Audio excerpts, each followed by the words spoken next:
Memasuki era digitalisasi saat ini, sebagai bangsa yang merdeka, kita wajib menjaga kemerdekaan dan kedaulatan bangsa Indonesia.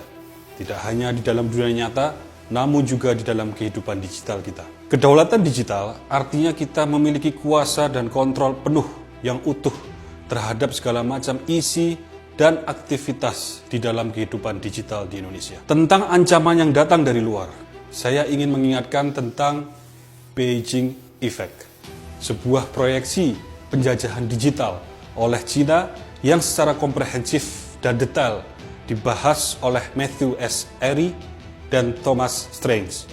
Mereka berdua adalah akademisi dari University of Oxford dan New York University. Di dalam artikel atau jurnal yang mereka tulis yang berjudul The Beijing Effect, China's Digital Silk Road as Transnational Data Governance. Kita ketahui bersama bahwa China membangun proyek jalur perdagangan dan ekonomi raksasa bernama BRI atau BRI, Belt and Road Initiative. Jadi lewat BRI, China meneramkan investasinya ke 149 negara hingga hari ini dengan berbagai macam skema, termasuk memberikan hutang yang sangat besar. Dan Indonesia bergabung ke BRI di era Presiden Jokowi.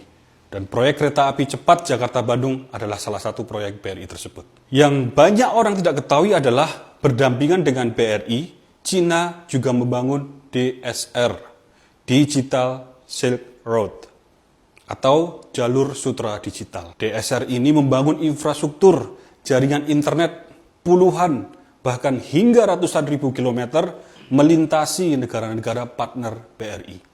Selain itu, DSR juga membangun pusat-pusat data di berbagai macam negara, termasuk juga di Indonesia. Di sini China akan menggunakan infrastruktur IT yang telah dibangun oleh DSR tadi untuk kepentingan geopolitik dan ekonominya lewat penguasaan data. Data di era digitalisasi ini dianggap sebagai mata uang baru, bahkan dianggap sangat berharga seperti minyak, dan dikatakan siapa yang menguasainya akan menjadi pihak yang sangat berpengaruh. Lewat data, kita dapat mempelajari karakter dan keinginan orang per orang, masyarakat, hingga sebuah bangsa. Mulai dari aspek ekonomi, politiknya, dan aspek-aspek lainnya. Sekali lagi, lewat pintu masuk pengelolaan dan penguasaan data, pada akhirnya China akan berusaha mengontrol kehidupan digital bangsa lain yang ditambah dengan jerat hutang proyek BRI akan memuluskan jalan China untuk menjajah bangsa lain. Sebelum terlambat, saya mengusulkan agar pemerintah bersama DPR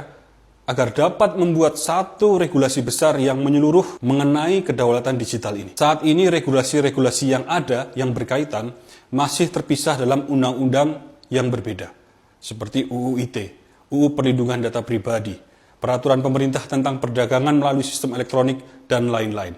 Sehingga menyulitkan kita untuk melihat secara utuh apakah regulasi yang ada sesungguhnya telah cukup untuk membangun kedaulatan digital Indonesia.